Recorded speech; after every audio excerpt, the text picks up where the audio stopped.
আমায় ভাসাইলি রে, আমায় ডুবাইলি রে, অকুল দরিয়া বুঝি কুল নাই রে। আমায় ভাসাইলি রে, আমায় ডুবাইলি রে। দেবে, ভাসিয়ে দি আমার মেয়ে দুটোকে, ভাসিয়ে দি নদীতে, ভাসিয়ে দি আমার মেয়ে দুটোকে।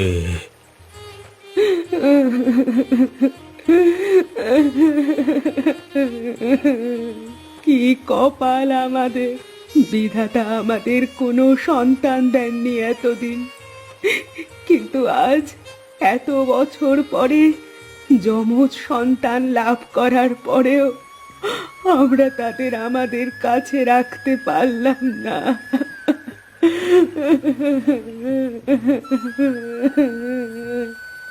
কেঁদো না গিন্নি, কেঁদো না। আমাদের মেয়েরা আমাদের ছেড়ে সারা জীবনের মতো যাচ্ছে না। ওরা শুধু কয়েকটা বছর আমাদের ছেড়ে থাকবে, তারপরে আমাদের মেয়েদের আমরা ফিরিয়ে আনবো।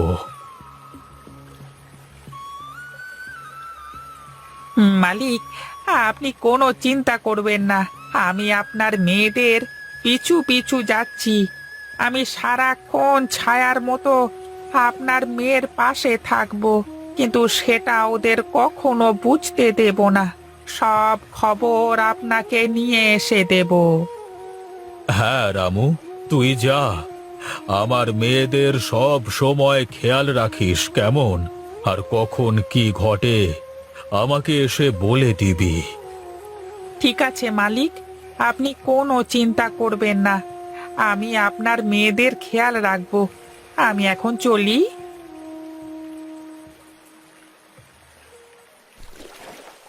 হে বিধাতা, আমার এই দুনিয়ায় আপন বলতে কেউ নেই। তুমি আমাকে কেন আপন লোক দিলে না বিধাতা? দুনিয়াতে এত লোক থাকতে আমাকে একটাও আপন লোক দিলে না। এমন কেন করলে বিধাতা? এমন কেন করলে?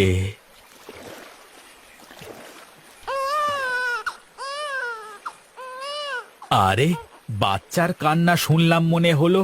আরে ধুর, মাঝে মাঝে বাচ্চা আসবে কোথা থেকে? আমার যে কি সব হয় না, আমার সবই মনের ভুল। আরে আরে, আবার বাচ্চার আওয়াজ কোথা থেকে আসছে? না না, এটা তো আমার মনের কোনো ভুল নয়। তাহলে কি ভূত পেরেত, নাকি দৈত্য দানব, নাকি সমুদ্রের পিশাচ? উরি বাবা! আহ, আর আরে না না, সমুদ্রের পিশাচ নদীতে কি করে আসবে? ওই তো দূরে একটা কি যেন ভেসে আসছে। যাই তো, গিয়ে দেখি।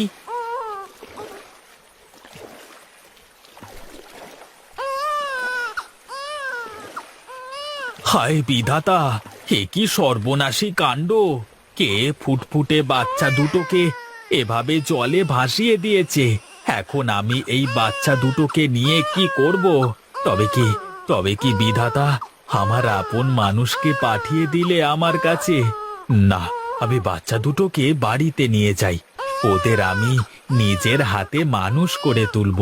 তুমি ধন্য বিধাতা, তুমি ধন্য। তোমার প্রতি হাজার শুক্রিয়া, এই অসহায় মাঝির মনের কথা শোনবার জন্য।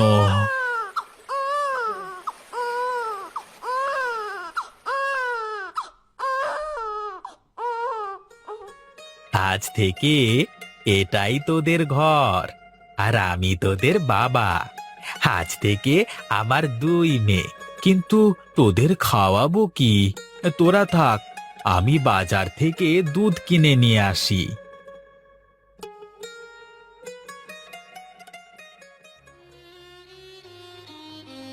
বল বল রামু, কি খবর নিয়ে এসেছিস বল। খবর খুব একটা ভালো নয় বাবু। খবর ভালো না? তুই কি বলতে চাইছিস? সবকিছু খুলে বল তো আমাকে। আপনাদের মেয়েদেরকে এক মাঝি পেয়েছে। আপনার মেয়ে দুটোকে শিমুলতলি গ্রামের মাঝি হারান তার নদীর পাশে ছোট্ট একটা কুঁড়ে ঘরে আশ্রয় দিয়েছে। যাক, তাহলে অবশেষে কেউ পেয়েছে তোমার মেয়েটাকে। আমি তো আরো বড্ড দুশ্চিন্তায় ছিলাম যে মেয়ে দুটো যদি কোনো মানুষের হাতে না পড়ে তাহলে কি হবে। দুঃসংবাদ একটাই যে ওই হারান মাঝির আপন বলতে কেউ নেই। ওই মাঝি আপনার মেয়ে দুটোকে ওর নিজের মেয়ের পরিচয় দিয়েছে। ও ভাবছে হয়তোবা সৃষ্টিকর্তা মেয়ে দুটোকে ওর কাছে পাঠিয়ে দিয়েছেন। যা যা, তুই যা, আমার মেয়েদের ওপরে নজর রাখ, দেখিস ওদের যেন কোনো বিপদ আপদ না হয়। আচ্ছা ঠিক আছে মালকিন, আমি এক্ষুনি যাচ্ছি। আমি কথা দিলাম আপনার মেয়েদের উপর কোনো বিপদ আপদ আমি আসতে দেব না। ছায়ার মতো আগলে রাখবো ওদের। তুই এটা কিন্তু খেয়াল রাখবি যেন আমার মেয়েরা 12 বছরের পূর্ণ হওয়ার আগে এই গ্রামে পা না রাখে। যদি 12 বছরের আগে গ্রামে পা রাখে আমার মেয়েরা, তাহলে কিন্তু সব অনর্থ হয়ে যাবে। ও সব নিয়ে আপনি একদম ভাববেন না মোড়ল মশাই, আমি সব কিছু ঠিকই সামলে নেব। আচ্ছা ঠিক আছে, তুই যা এখন। আর সাবধানে থাকিস, কারোর নজরে আসিস না কিন্তু।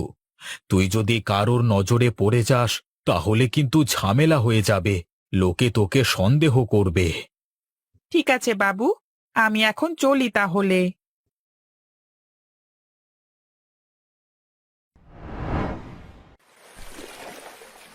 মারে, তোরা শক্ত করে ধরে বসে থাকিস কিন্তু। এই নদীতে অনেক স্রোত, আবার তোরা ঠিকঠাক সাঁতারও জানিস না। এই নৌকা থেকে নিচে পড়ে গেলে কিন্তু ভারী বিপদ হয়ে যাবে। তুমি থাকলে আমাদের কিসের বিপদ বাবা? তোমার পাশে থাকলে আমাদের আর কোনো ভয় নেই। হ্যাঁ বাবা, দিদি একদম ঠিক বলেছে। তুমি পাশে থাকতে আমাদের আবার কিসের ভয়? বাবা বাবা, দেখো না, ওই কিনারে কত সুন্দর শাপলা ফুল ফুটেছে। আমাদের ওখানে নিয়ে চলো না, আমরা কিছু শাপলা ফুল তুলবো। হ্যাঁ বাবা, হ্যাঁ বাবা, চলো, আমাদের নিয়ে চলো, শাপলা ফুল তুলবো। ঠিক আছে মা, আমি তোদের নিয়ে যাচ্ছি, চল।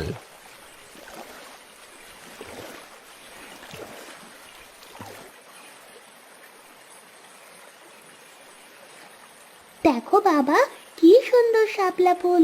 হি হি হি হি হি হি। হ্যাঁ, অনেক নৌকাতে চড়ে ঘোরা হয়েছে, এখন চলো দেখি বাড়িতে চলো। বাড়ি গিয়ে তো আবার আমাকে রান্না চাপাতে হবে। হ্যাঁ, তাই চলো বাবা, তাই চলো।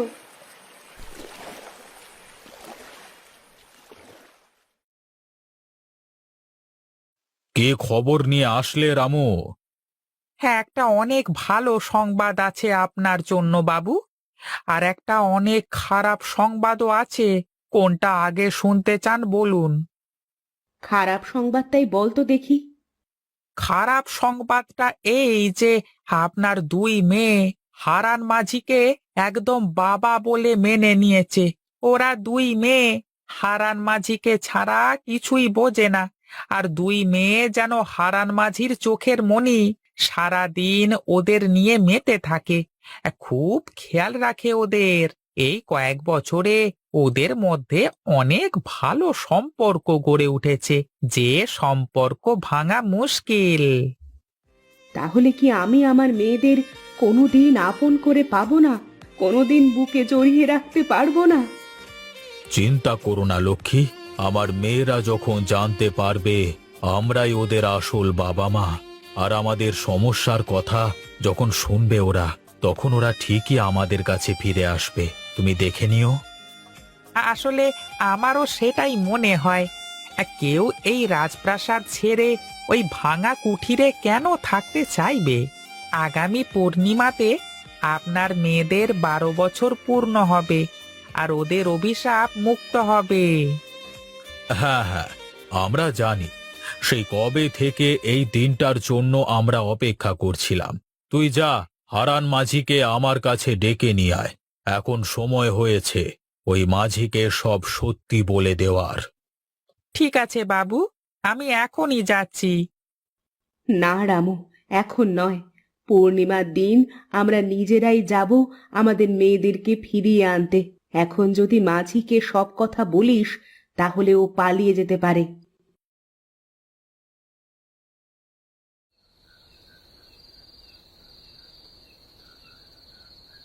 হারান মাঝি, বাড়িতে আছো? কে আপনারা?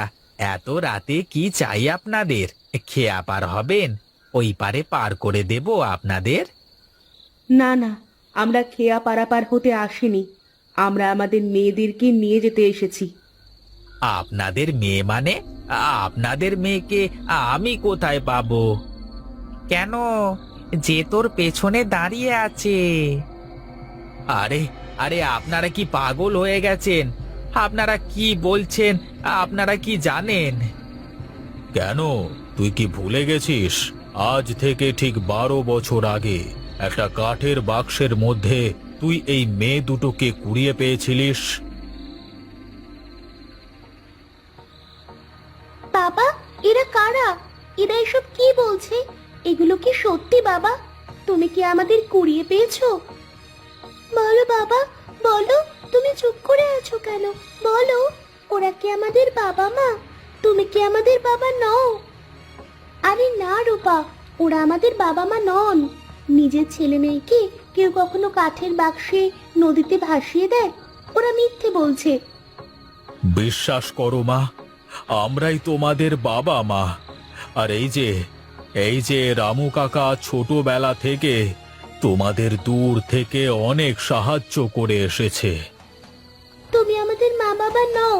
তুমি আমাদের মা বাবা হলে আমাদেরকে কখনো নদীতে ভাসিয়ে দেবে না।